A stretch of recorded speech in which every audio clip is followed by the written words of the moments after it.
તો તમને સફળતા લઈ જાય. This is the secret of success. Self awareness.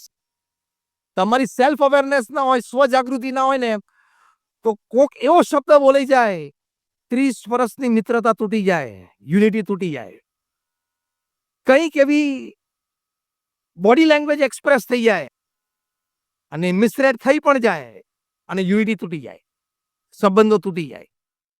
એટલે યુનિટી મેન્ટેન કરવા માટે તમારે આ સેલ્ફ અવેરનેસ બહુ જ જરૂરી છે. સેલ્ફ અવેરનેસ હોય તો એ વ્યક્તિની પ્રગતિ, સક્સેસ ચાલુ રહે. Because he never max a private or a public mistake in life. પ્રમુખ સ્વામી મહારાજ ધામમાં પધાર્યા પછી એમની શ્રદ્ધાંજલિ સભામાં ગાંધીનગરમાં મહાત્મા મંદિરમાં ખૂબ બધા પ્રતિષ્ઠિત મહાનુભાવો પધારેલા. એમાં એક ગુજરાત રાજ્યના ખૂબ એક આગેવાન વ્યક્તિ છેલ્લા 40 વર્ષથી જાહેર જીવનમાં છે. એમણે મંચ ઉપરથી પ્રવચનમાં એક સુંદર પોતાનું એક ઓબ્ઝર્વેશન વ્યક્ત કરેલું કે હું પ્રમુખ સ્વામી મહારાજને 40 વર્ષથી ઓળખું છું અને એમાં છેલ્લા 25 વર્ષથી એમના નાના મોટા દરેક મોટા મહોત્સવમાં હું હાજર રહ્યો છું. પ્રમુખ સ્વામી મહારાજે રાજ્ય કક્ષાના કે રાષ્ટ્રીય કક્ષાના કે વૈશ્વિક કક્ષાના કોઈ નાના મોટા પ્રશ્ન હોય એમાં પોતાનો અભિપ્રાય અને સુઝાવ પણ આપ્યા છે. પણ મારો 40 વર્ષનો અનુભવ, આ વ્યક્તિ બોલે છે કે મારો 40 વર્ષનો અનુભવ એ કે છે કે એક પણ વખત પ્રમુખ સ્વામી મહારાજ જે 80 વર્ષનું જાહેર જીવન જીવ્યા, 80 years, 8 decades of public life, અને બધા જ નાના મોટા social issues, national issues, international ઇશ્યુઝમાં જાહેરમાં પણ ઘણી વખત અભિપ્રાય આપ્યો છે એમણે.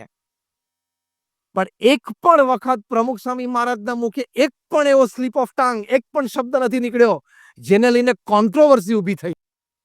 આટલી સ્વજાગૃતિ જેના વ્યક્તિના જીવનમાં હોય એ વ્યક્તિને સફળતા મળે જ, કારણ કે there are no forces to pull him down and back. એમને ઓબ્ઝર્વ કરેલું. તો આપણે પણ યુનિટી, મિત્રભાવ, એટલે કે મિત્ર સાથે યુનિટી, ફેમિલીમાં પારિવારિક એકતા એટલે ફેમિલી યુનિટી, જ્યાં આપણે કામ કરીએ છીએ ત્યાં વર્કિંગ કલીગ્સ સાથે આપણી જે યુનિટી એ મેન્ટેન કરવા માટે તમારે સેલ્ફ અવેર તો અત્યંત રહેવું પડે. બોલવામાં, ચાલવામાં, જોવામાં, એક્સપ્રેસ થવામાં, બોડી લેંગ્વેજમાં અત્યંત સ્વજાગૃતિ. That you don't offend, you don't make a mistake. તો એ નો લાભ શું? હું ડેપ્થ ઉપરથી બોલું છું, સાંભળજો. એનો લાભ શું? તમારી પર્સનાલિટી અને તમારું કેરેક્ટર વધારે એક્સેપ્ટેબલ બનશે. અને when your personality and character becomes more acceptable, the ladder of success is right in front of you. બીજા બધા રિસોર્સિસ તો એમને ખેંચીને પાછળ આવે. પ્રમુખ સ્વામી મહારાજની પર્સનાલિટી અને કેરેક્ટર આખા સમાજે સ્વીકાર્યું. એટલે resources, all kinds of resources, material resources, man resources, money resources, બધા રિસોર્સિસ ઉપલબ્ધ થઈ શક્યા. એટલે એક સેલ્ફ અવેરનેસ બહુ જ મોટી વાત છે. અને ત્રીજો મોટો સદગુણ એ લખે છે, an ability to face and use the suffering of lives. લાઈફમાં સફરિંગ આવે, નિયર એન્ડ ડિયર વન્સમાંથી પણ આવે, પણ એ સંબંધ કાપતા પહેલા યુનિટીનો વિચાર કરવો, રેસિપ્રોકેટ થતા પહેલા યુનિટીનો વિચાર કરવો. એ જે ઘા તમને વાગ્યો છે એ ચોક્કસ નહોતું થવું જોઈતું પણ થઈ ગયું છે. You are hurt. પણ એનું લેવલ કેટલું છે, કેટલા દિવસ ટકશે, એ વ્યક્તિ હાથે કરીને કર્યું છે, ઇન્ટેન્શનલ છે કે અનઇન્ટેન્શનલ છે, આ ઘણું બધું વિચારવું પડે બિફોર યુ રેસિપ્રોકેટ. કારણ કે તમે રેસિપ્રોકેટ થશો એટલે યુનિટી તૂટશે, અને યુનિટી તૂટશે એટલે તમે ડિસ્ટર્બ થશો, અને વ્યક્તિગત જીવનથી વ્યવહારિક જીવન સુધી સફળતામાં પ્રશ્ન ઊભા થશે જ. હર્ટ તો બધા જ થવાના છે. અને ક્યાંથી થવાના છે? નિયર એન્ડ ડિયર વન્સમાંથી જ, કારણ કે દુનિયાનો ક્રમ છે. તો એને ઇવેલ્યુએટ પ્રોપર કરવું પડે. થોડી થોડી વાતમાં નારાજ નહીં થવાનું. આપણું મન એટલું બધું નબળું હોય છે કે આપણે કોઈ ગેધરિંગમાં જઈએ ને કોઈક આપણી સામે 2 વાર 3 વાર જોઈએ ને તો એ મનમાં વિચાર હોય, કેમ જોતો હશે, કેમ જોતો હશે. જવાબ આપું કેમ જોતો હતો? કહું, આંખ છે જોવે, ઇટ્સ ઓકે. એને તો 2 જ વાર જોયું, ત્રીજી વાર તો તું વચ્ચેથી પસાર થઈ ગયેલો ખોટો. એ તો આમ જ જોતો હતો. એટલે બહુ જ આપણું ડાઉટફુલ માઇન્ડ હોય ને, નાની નાની શંકાઓ હોય ને, એ આપણી બોડી લેંગ્વેજ ઉપર રિફ્લેક્ટ થાય અને એ વ્યક્તિ સાથે યુનિટીમાં પ્રશ્ન થાય જ. એટલે બહુ નાની નાની વાતો મગજ ઉપર નહીં લેવાની. કેમ આવું બોલ્યો હશે? કેમ આમ જોયું હશે? કેમ આમ કર્યું હશે? Why are you giving so much of your time, energy and space in your mind to that person, to that happening? આવી નાની નાની વાતો ગણવાની જ નહીં, તો જ યુનિટી રહેશે. નાની નાની વાતો સંભાળી જ નહીં રાખવાની, તો જ બાકી, કારણ કે આ તો રોજ બનવાનું. હા કે ના? રોજ બનવાનું હતું, વર્ક પ્લેસ પર બનવાનું, તમે બસ સ્ટેન્ડ ઉપર ઉભા હો તો ત્યાં બનવાનું. એટલે an ability to face and use the suffering of life. પ્રમુખ સ્વામી મહારાજ મુંબઈમાં હતા. એક પ્રતિષ્ઠિત મહાનુભાવ, યુનિયન કેબિનેટ મિનિસ્ટર. એમણે પ્રમુખ સ્વામી મહારાજના દર્શન કરવા માટે આવ્યા ત્યારે પ્રમુખ સ્વામી મહારાજના મોઢે 1 કલાક સુધી અપમાનિત શબ્દોમાં પ્રમુખ સ્વામી મહારાજને ખખડાવ્યા. પ્રમુખ સ્વામી મહારાજ એ વખતે તાવ હતો ને રેસ્ટ કરતા હતા. જે હોસ્ટ હતા એમને પણ લાગ્યું કે બહુ ખોટું થઈ ગયું, પણ હવે આટલા મોટા માણસને રોકે કોણ? અને ખખડાવા પાછળનો મુખ્ય મુદ્દો એટલો હતો કે તમે યુવાનોને, યંગસ્ટર્સને, એન્જિનિયર્સ, ડોક્ટર્સને તમે સાધુ બનાવો છો તો ભવિષ્યમાં એન્જિનિયર્સ ને ડોક્ટર્સની ખોટ પડશે સમાજને.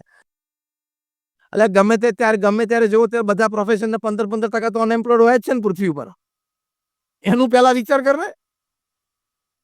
પણ ક્રેઝી. એટલે સ્વામી એક શબ્દ ના બોલ્યા. પછી ખખડાવાનું બંધ કર્યું એમણે, ગુસ્સો ઉતરી ગયો. એટલે સ્વામી એમ ઘડિયાળ સમય જોયું, રાત્રે 8:30 થયા. સ્વામી કે એમને જમાડી દેજો. આ વાત તો ત્યાં પૂરી થઈ ગઈ 1986માં. 2 વર્ષ પછી 1988માં પ્રમુખ સ્વામી મહારાજની જન્મ જયંતિ નાયરોબીમાં હતી. 2 વર્ષ દરમિયાન જે પણ ઘટનાઓ બની હશે, આ વ્યક્તિ was no more the union cabinet minister. He was no more the member of the planning commission of India. એટલે એક સામાન્ય વ્યક્તિ બની ગયેલી. એક એનજીઓ ચલાવતા હતા, એના ફંડ રેઝિંગ માટે નૈરોબી આવેલા. એમને ખબર પડી કે પ્રમુખ સ્વામી મહારાજના સાનિધ્યમાં બહુ જ મોટું ગુજરાતી ગેધરિંગ ભેગું થવાનું છે, અને જો પ્રમુખ સ્વામી અપીલ કરે તો મને આ પ્રોજેક્ટ માટે ફાઇનાન્સ સારું મળે, એટલે કે હેલ્પ મળે. એમને આવતા જોયા પ્રમુખ સ્વામી મહારાજ, એટલે પ્રમુખ સ્વામી મહારાજ મંચ ઉપરથી જાતે ઊભા થયા.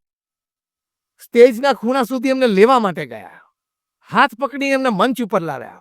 મંચ ઉપર 4-5 પ્રતિષ્ઠિત મહાનુભાવો બેઠેલા, એમની સાથે એમની ઓળખાણ કરાવી. અને પ્રમુખ સ્વામી મહારાજને પૂછ્યું કે બોલો શું આવવાનું થયું? એમને કહ્યું કે મારે કામ છે ને તમે જો જાહેરાત જાતે કરો તો બહુ સારું. સ્વામી કે કરશું. એમને બાજુમાં મંચ ઉપર બેસાડ્યા. એક સિંગલ બોડી લેંગ્વેજ એક્સપ્રેશન, એક single flicker of the eye, movement of the lip, Pramukh Swami મહારાજ એવું જણાવવા ના દીધું કે 2 વર્ષ પહેલા તમે મને 1 કલાક સુધી નોન સ્ટોપ, મને તાવ હતો તો પણ એક ન ગણકારીને તમે મને બેફામ શબ્દોમાં ખખડાવેલો. 1986 મીન્સ પ્રમુખ સ્વામી મહારાજ વોઝ 66 years old. મોટા મોટા ઉત્સવો ઇન્ડિયામાં ઉજવાઈ ગયેલા 81-85ના. Popular, famous and acceptable to the society all over the country, internationally as well. 1985 નો અહીંયા CFI લંડનમાં ઉજવાઈ ગયેલો હતો. એમણે પ્રમુખ સ્વામી મહારાજે વાત કરી, એટલે પ્રમુખ સ્વામી મહારાજે આશીર્વાદમાં જાતે એમની એનજીઓ વિશે, એમના પ્રોજેક્ટ વિશે અનાઉન્સમેન્ટ કર્યું. એમને બહુ સારું લાગ્યું, એમને ઘણી યોગ્ય હેલ્પ પણ મળી,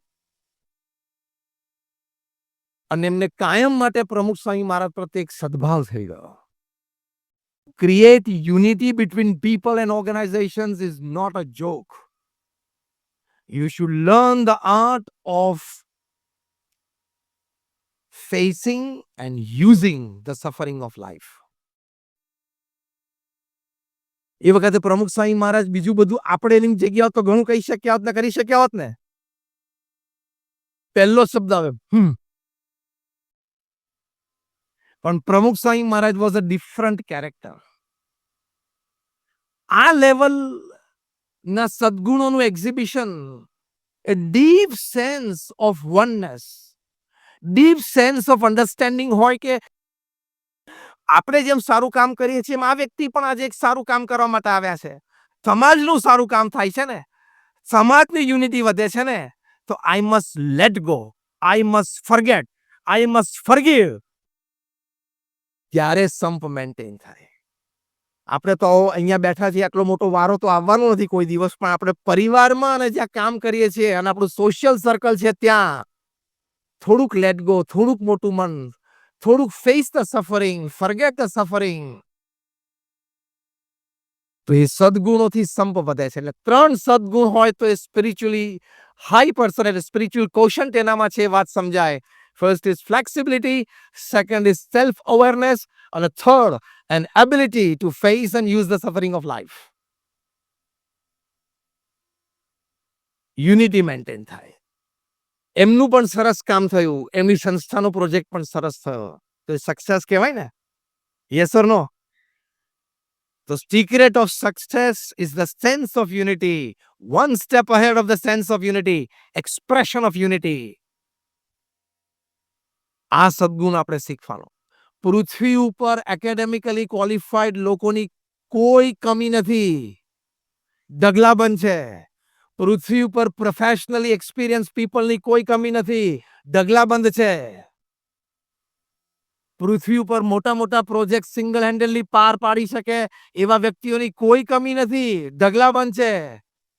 એવા વ્યક્તિઓની કમી છે જે દુષ્કર પરિસ્થિતિમાં, કઠિન પરિસ્થિતિ અને સંજોગોમાં સંપની ભાવના રાખીને વ્યક્તિઓને સાચવી લે, પરિસ્થિતિને સાચવી લે, સંજોગોને અનુકૂળ થઈ જાય અને સફળતાપૂર્વક કામ પાર પાડે. એટલે પ્રમુખ સ્વામી મહારાજ એમના જીવનનું એક સૂત્ર બોલતા હતા. બહુ જ ગંભીર અને બહુ જ મોટી વાત છે. આપણને તો આ વાત પચવી બહુ જ અઘરી છે. પણ એક્ઝેક્ટ શબ્દ, આઈ am quoting Pramukh Swami Maharaj, not word to word but letter to letter. Pramukh Swami મહારાજ કહેતા કે ઝેર ખાઈને પણ સંપ રાખવો પડશે. ઝેર ખાઈને પણ સંપ રાખવો પડશે. એટલે શું? તમારું અપમાન થાય તો અપમાન ગળી જવું એ ઝેર ખાધું કહેવાય. તમારા સ્પર્ધકને માન મળે, લેસ ક્વોલિફાઈડ હોય પણ એને માન મળે, હસતા મોઢે વાતને, ઘટનાને સ્વીકારી લેવી, એ ઝેર ખાધું કહેવાય. તમારું હર્ટ છુપાવીને, દબાવીને, સ્માઇલિંગ ફેસ રાખીને એકવાર કામ પૂરું કરી દેવું, પ્રોજેક્ટ પૂરો કરી દેવો, એ ઝેર ખાધું કહેવાય. ઝેર ખાઈને પણ સંપ રાખવો પડશે, તો પરિવારમાં સુખ શાંતિ રહેશે, તો વર્ક પ્લેસ ઉપર તમે સારી ટીમ બનાવીને સારી સફળતા પ્રાપ્ત કરી શકશો, તો તમારા સામાજિક સંબંધો સારા રહેશે. એની માટે એક પ્રેક્ટિકલ ઉપાય તમને કહું. તમારા મોબાઈલમાં તો 500, 1000 ને 1500 નંબર હશે, હા કે ના? એફબી ઉપરની તો વાત નથી કરતો, એમાં તો બહુ હોય. પણ સમજવાનું, તમે હોસ્પિટલમાં દાખલ થશો ને ત્યારે એફબી વાળો એક નહીં આવે. એફબી વાળા કોઈ હોસ્પિટલમાં ખબર કાઢવા આવતા નથી, એ ખબર છે ને? આ તો વાંધો નહીં. તમારા મોબાઈલમાં 500, 1000, 1500 નંબર હોય. સિલેક્ટ 25. આ 25 વ્યક્તિઓ મારે કોઈ પણ સંજોગોમાં મારા જીવનમાં જોઈએ. હું તમને બહુ જ પ્રેક્ટિકલ વાત કરું છું. જીવનમાં સફળતા અને શાંતિ માટે, સુખ માટે આ 25 વ્યક્તિઓ મને મારા જીવનમાં જોઈએ. આપણા ફેમિલી મેમ્બર્સ હોય, રિલેટિવ કોઈ હોય, ફ્રેન્ડ હોય, નેબર હોય, વર્કિંગ કલીગ હોય, સ્કૂલમેટ હોય, કોલેજમેટ હોય, whatever. Decide 25 people in your life. That is your first decision. Second decision is important. All time, all compromises with these 25 people. That is life. A secret of success છે. At all time, under any circumstances, મારે આ 25 વ્યક્તિઓ સાથે compromise જ કરવાનો છે. એનો વાંક હોય તો મારે જ સોરી કહેવાનું છે. અને તમે સફળતા, સુખ, શાંતિ કેવી પ્રાપ્ત થાય છે, તમે એને કંઈક ઓછું આવ્યું હોય તો મારે જ નમી દેવાનું છે. Because I want this 25 people in my life till my last breath upon this planet. For me to remain happy. આ યુનિટીનો ભાવ થયો અને આની પાછળ સિક્રેટ છે આપણા સક્સેસનું, સુખનું. એ 25 વ્યક્તિઓનો અવગુણ જ નહીં જોવાનો. એ 25 વ્યક્તિઓનો કોઈ દુર્ગુણ નજરે ચડે તો પણ આંખ આડા કાન કરવાના. એની માટે એક કોર્પોરેટ લો છે, ખબર તમને? Every corporate has two rules. Rule number 1 and rule number 2. Rule number 1, the boss is always right. Rule number 1 શું છે? The boss is always. Rule number 2, if someday you feel that the boss is wrong, go to rule number 1. The boss is always right. એ બોસને 25 માંથી એક તો રાખવો પડશે ને. પણ આ રૂલ બધી જગ્યાએ એપ્લાય થાય છે. તમારા સ્પાઉસ સાથે પણ આ રૂલ વાપરવાનો. Rule number 1, my spouse is always right. આ ભાવના રાખવી જ પડશે સંપ માટે, તો જ successful marriage and thus one of the successes of your life થશે. કોઈ વાત થાય, કોઈ ચર્ચા થાય, કોઈ ડિફરન્સ ઓફ ઓપિનિયન હોય તો કોઈક વખત હોટ ડિસ્કશન પણ થઈ જાય. Behind the mind you have to keep this. કારણ કે પ્રમુખ સ્વામી મહારાજ એક સિદ્ધાંત બોલતા હતા લગ્ન જીવન વિશે કે અગ્નિની સાક્ષીએ ભેગા થયા છો તો હવે અગ્નિની સાક્ષીએ છૂટા પડવાનું. આ પણ I am quoting in word to word and letter to letter. અગ્નિની સાક્ષીએ ભેગા થયા છો પતિ પત્ની, તો હવે અગ્નિની સાક્ષીએ જ છૂટા પડવાનું. એટલે શું? લગ્ન વખતે ચોરીમાં કુંડમાં પરિક્રમા પ્રદક્ષિણા આપણે જે ફર્યા એમાં અગ્નિની સાક્ષી હતી ને. અને છૂટા પણ ક્યારે પડવાનું? અગ્નિની સાક્ષી એટલે કે શું? સ્મશાનમાં. એક જણા ધામમાં જાય ત્યારે. એની માટે તમારે રૂલ નંબર 1 ને રૂલ નંબર 2 રાખવો જ પડે. At the back of your mind, my spouse is always right. Rule number 2, if someday I feel that my spouse is wrong, see rule number 1. બાકી તો પડે વાંધો આવશે. Any made for each other couple હોય ને, made for each other couple of the town of the city, એમાં 70-30 નો ratio હોય છે. 70% બંને એકબીજાને અનુકૂળ હોય, ગમતું હોય, ફાવતું હોય. 30% is a tech formula. આ એક ફોર્મ્યુલા મેં ડિઝાઇન કરી છે. Out of all my talks, travels and experiences of meeting people. TAAC. T is tolerance, A is acceptance, again A is apologies and C is compromise. 30% તો આવે જ life. અરે એમ નહીં કહેવાનું લે તું આવો હતો મને ખબર નહીં, તું આવી હતી મને ખબર નહીં, એવું ના બોલાય. પેલું 30% માં આવી જાય. કારણ કે તમને ખબર છે ને, marriage is also a package deal. તમને જોબ પર જાઓ છો, કોર્પોરેટ વર્લ્ડમાં તમને જે પેકેજ ડીલ મળે છે ને, એ પેકેજ ડીલમાં 70-30 હોય. શું? 70% of that package you like it. 30% ઘણું એવું હોય, ટ્રાવેલિંગનું હોય, બીજું ત્રીજું હોય, જે તમને ના ગમતું હોય. પણ પેલા 70% નો એડવાન્ટેજ લેવો ને તો 30% એક્સેપ્ટ કરવું પડે. જેમ કોર્પોરેટ વર્લ્ડમાં છે ને, એમ સોશિયલ લાઈફમાં પણ છે, મેરેજ લાઈફમાં પણ છે, ફેમિલી લાઈફમાં પણ છે કે 70% બધું ઓકે હોય, 30% is tolerance, acceptance, એપોલોજીસ and compromise. તો જ લગ્ન જીવન, પારિવારિક જીવન અને વ્યવસાયિક જીવન સફળ જાય. Secret of success is unity. અને યુનિટી માટે આ વિચાર અને આ ભાવના, તો યુનિટી સ્ટ્રોંગ રહે. એ બહુ અગત્યનો છે. એની માટે થોડું મન સાથે લડાઈ પણ લેવી પડે. કારણ કે મન ક્યાં ખોટું જ છે. એ તમારે કહેવાનું ભાઈ ખોટું છે, પણ આ 25 ના લિસ્ટ વાળી એક વ્યક્તિ છે. એટલે આ પહેલું હોમવર્ક તમને આજે એ આપવામાં આવે છે કે રાત્રે સુવા જાઓ પહેલા લિસ્ટ બનાવવાનું શરૂ. તમે આખું લિસ્ટ આજે નહીં બનાવી શકો 25 નું, પણ એ આલ્ફાબેટ એ થી શરૂ કરજો એટલે 2-5 નામ લખીને તો સુજો. Today is your homework. How many of you are accepting this homework today? ચલો, all of you, that's great. 2-4 નામ લખજો. આલ્ફાબેટિકલ એ થી શરૂ કરજો. કે આ વ્યક્તિ 25 માંની એક છે, એટલે એની સાથે મારે મારા મનને મનાવવાનું. તો યુનિટી રહેશે, તો સિક્રેટ ઓફ સક્સેસ છે, તો સફળતા પ્રાપ્ત થાય.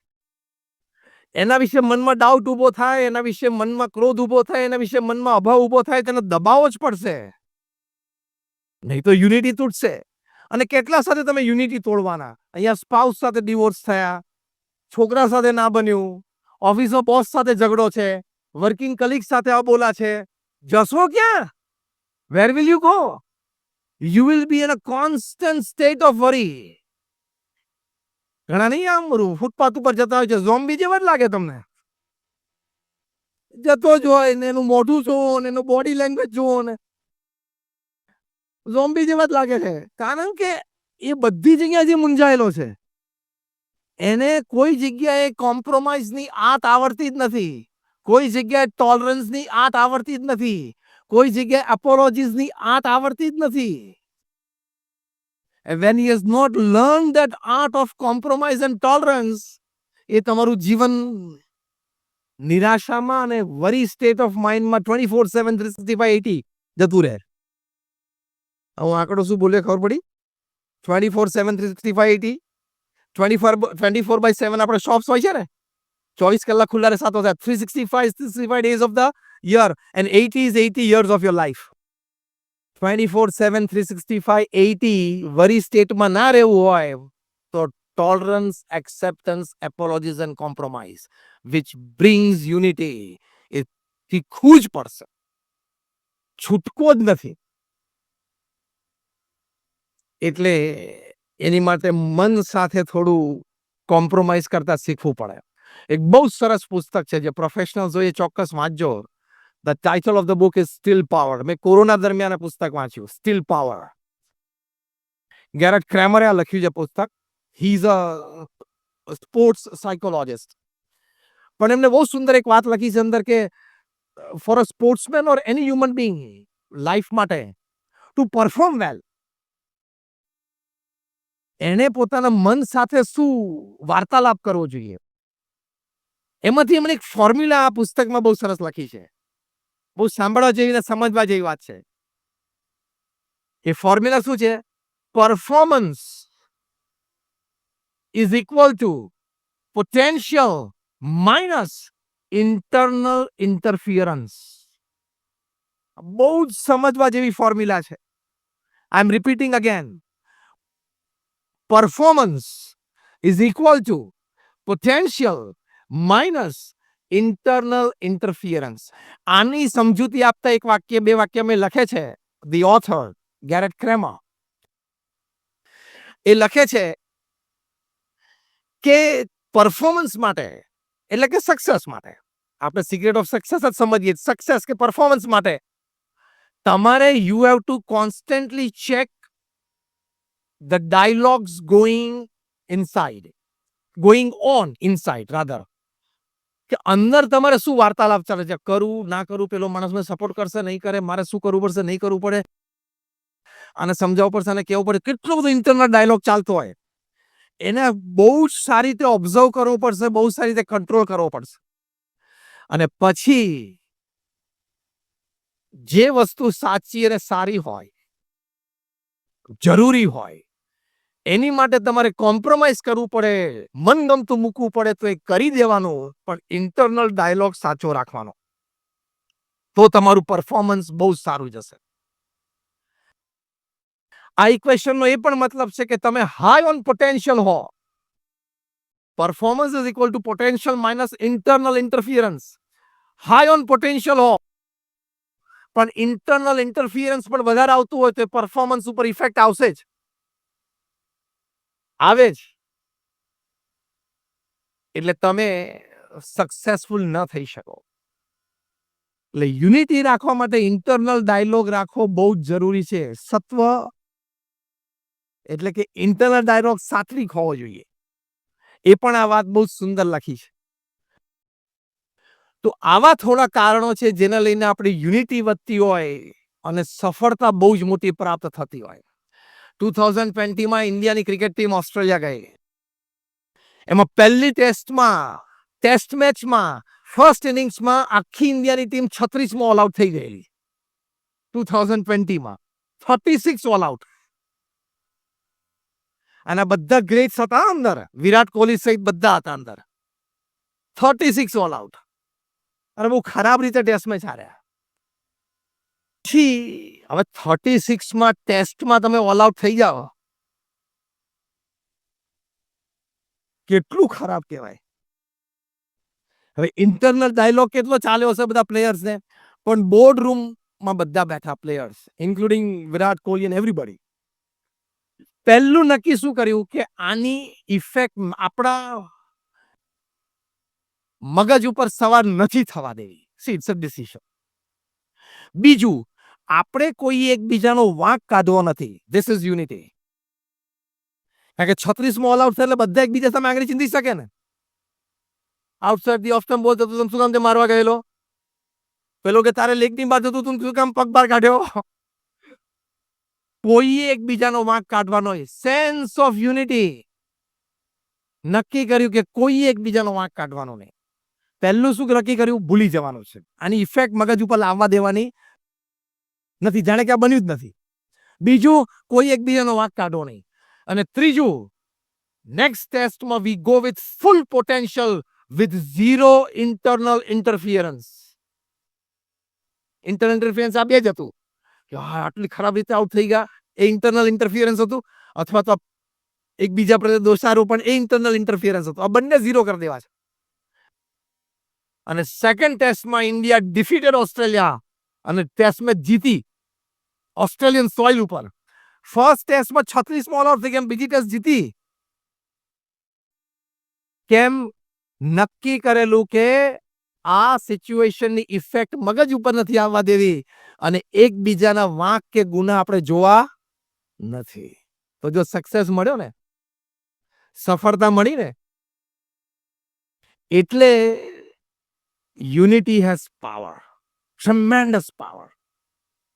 દુનિયામાં જ્યાં જ્યાં મોટી ઘટના બની છે કે અત્યારે બની રહી છે અથવા ભવિષ્યમાં બનશે, જ્યાં અત્યંત એકતા અને યુનિટી છે, ત્યાં ઓછા લોકો હોય, શક્તિ ઓછી દેખાતી હોય,